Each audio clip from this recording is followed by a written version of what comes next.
Welcome to the Kill Count, where we tally up the victims in all our favorite horror movies. I'm James A. Janice, and today we truck onward with another Friday the 13th, and this one's the final chapter, but not really. That's right, after failing to end the series with part 3, Paramount stuck a subtitle on this one, so determined were they to disassociate themselves with the series. I don't know why exactly, it was still making them money, but I guess some suits don't want to be associated with moments like this. The final chapter is much like the previous 3 films in most regards, but it is notable for introducing Tommy Jarvis, played here by Corey Feldman, who's a cool little dorky kid who somehow is able to make professional-looking masks in his spare time. With his character, Jason finally gets a nemesis who isn't just the last remaining teenage girl. But don't worry, lots of teenage girls are still in this one, including the Doublemint twins, and plenty of gore too, so let's get to the kills.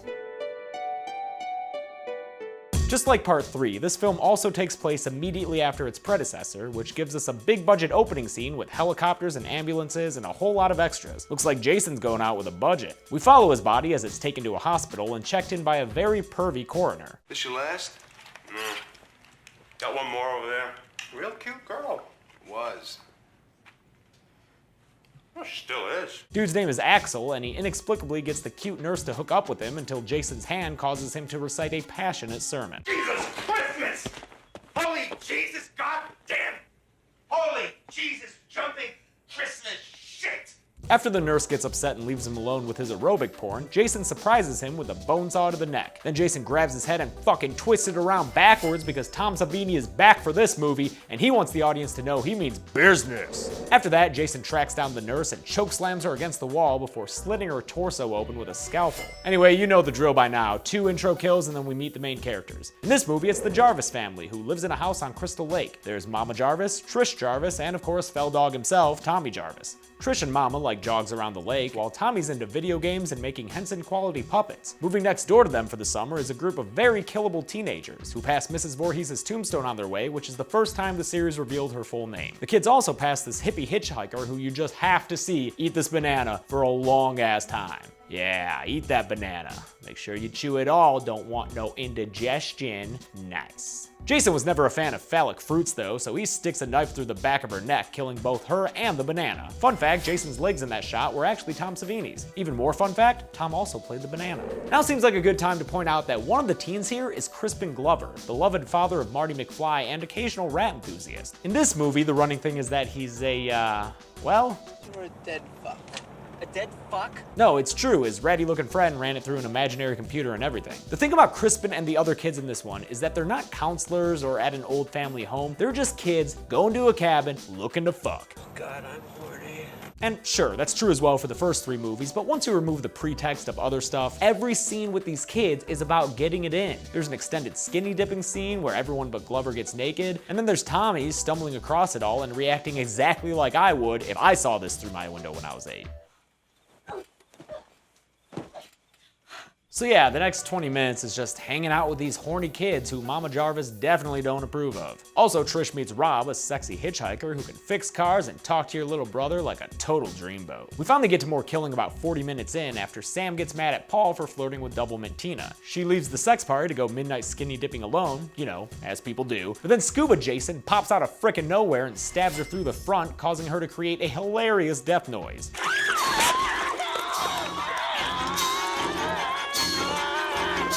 I can't tell if she's dying or having a great time, but either way, I'm really happy the actress made that choice. Back at the Chateau de Horny-Teen, Paul feels bad and goes off to find Sam, leaving Doublemint Tina free to hook up with Crispin Glover, while Teddy gets shunned by Doublemint Harry after he uses the same shitty pickup line he tried on her sister. That's a teddy bear. Wanna give teddy bear a kiss? Wanna give teddy bear a kiss?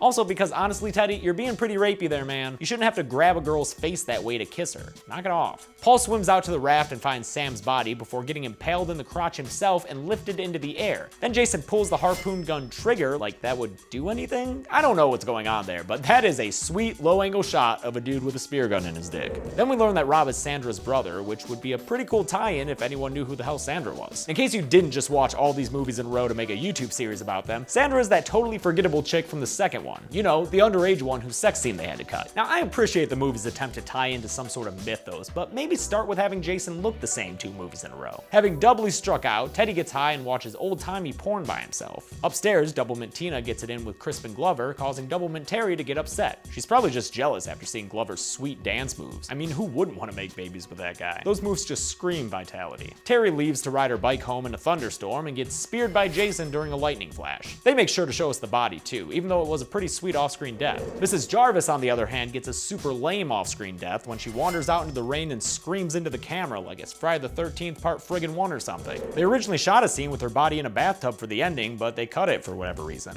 Lame. Some more character shit happens after that. For instance, the virgin Sarah sleeps with a guy who is both the prettiest and least defined Jason victim yet. Also, in a moment of post-coital anxiety, Crispin finally faces his fears. Wish I had dead. Fuck.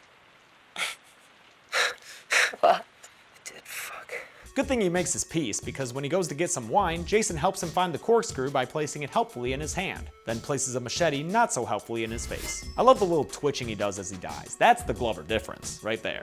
Doublemint Tina becomes a Doublemint detective after she sees both Doublemint bikes outside, even though Doublemint Terry had professed to leave. Unfortunately, before she can piece anything together with this new Doublemint knowledge, Jason grabs her from an unlikely place right outside the second-story window, and she gets Doublemint defenestrated in an awesome slow-motion shot right onto a car. We'll see Jason throw a lot of ladies to their death in this series, but none will be as sweet as this one.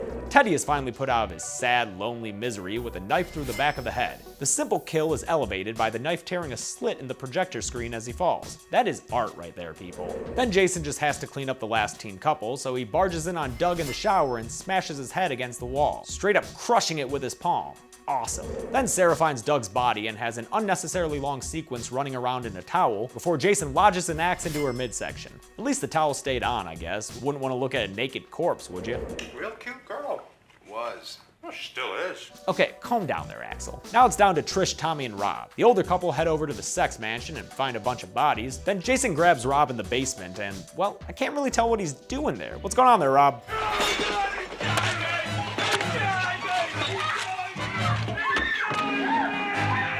Oh right, he's killing him. Thanks, Rob. Wasn't sure. Trish runs the now familiar Final Girl circuit, finding a whole bunch of bodies as Jason chases her back and forth between the two houses, even causing her to leap out a window. Lots of defenestration in this movie. She manages to get some sweet hits in on him, like a TV to the head and a machete to the hand, but Jason probably would have choked her to death if it wasn't for Tommy going all punk metal and using his makeup skills to trick Jason into a confused kind of vulnerability. Trish uses the opportunity to knock Jason's mask off, and then Tommy freaking stabs him in the face, and then Jason falls and slides down onto the machete in his face. Oh, it looks a little silly, a little gruesome, and pretty freaking awesome. Just to make sure the job's done, Tommy goes ham on Jason in slow motion, telling him exactly what he wants him to do.